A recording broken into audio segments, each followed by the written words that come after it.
কলপুলি বেলুনেৰে সজাই পৰাই তোলা হৈছে মহৰ গাড়ী। বাজি আছে বিহুনাম।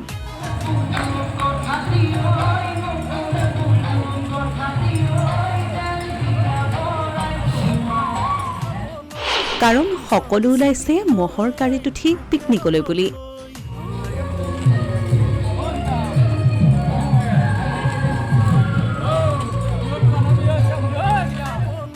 আজি 2024 চনৰ প্ৰথমটো দেওবাৰ। বছৰৰ প্ৰথমটো দেওবাৰে বনভোজ খাবলৈ মহৰ গাড়ীত উঠি ওলাইছে যুৱকৰ দল।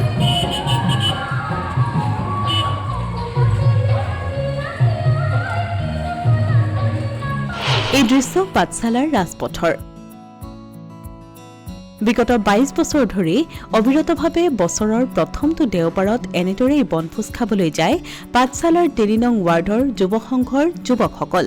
এইবাৰো ইয়াৰ ব্যতিক্ৰম নহল। মহৰ গাড়ী সজাই পৰাই লৈ 5 কিলোমিটাৰ দূৰত্বত বনভোজ খাবলৈ ওলাল যুৱকৰ দলটো।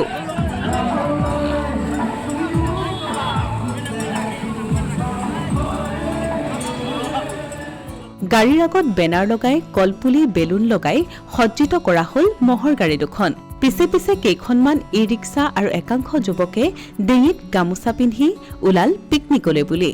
ৰাজপথত দেখা প্ৰত্যেকেই এই দৃশ্য দেখি উপভোগ কৰিছে। পূৰ্বে প্ৰায় 20-25খন গৰু গাড়ীৰ সমাহাৰ ঘটিছিল এই বনভোজ যাত্ৰাত। কিন্তু সময়ৰ গতিত নগৰ অঞ্চলত এক প্ৰকাৰ গৰু গাড়ীৰ বিলুপ্তি ঘটাত এনেদৰে মহৰ গাড়ীৰে বনভোজলৈ বুলি গ'ল যুৱকৰ দলটো। একচুৱেলি আমি পোনপ্ৰথমে আমাৰ যুৱ সংঘৰ ফালৰ পৰা সমূহ অসমবাসীকে নৱবৰ্ষৰ শুভেচ্ছা জনাইছোঁ।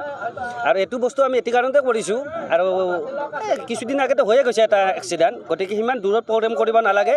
আমাৰ দৰে ইয়াত ওচৰত আহক, লগে ভাগে ইয়াত এখন এসাঁজ খাই যাওক। আমাৰ প্ৰদূষণ ৰোধ হওক, দুৰ্ঘটনা ৰোধ হওক। একচুৱেলি এটি দেখাৰ কাৰণে আমি এই বস্তুটো লৈ আহিছোঁ। আৰু এইটো বস্তু আমাৰ এইবাৰে সৈতে আপোনাৰ 22 বছৰ হৈ গ'লে বা 23 বছৰত ভৰি দিছে, আৰু যেতিয়ালৈকে পাৰোঁ বস্তুটো চলাই নি থাকিম। অসমীয়া প্ৰতিদিন ডিজিটেল সংবাদ পাঠশালা।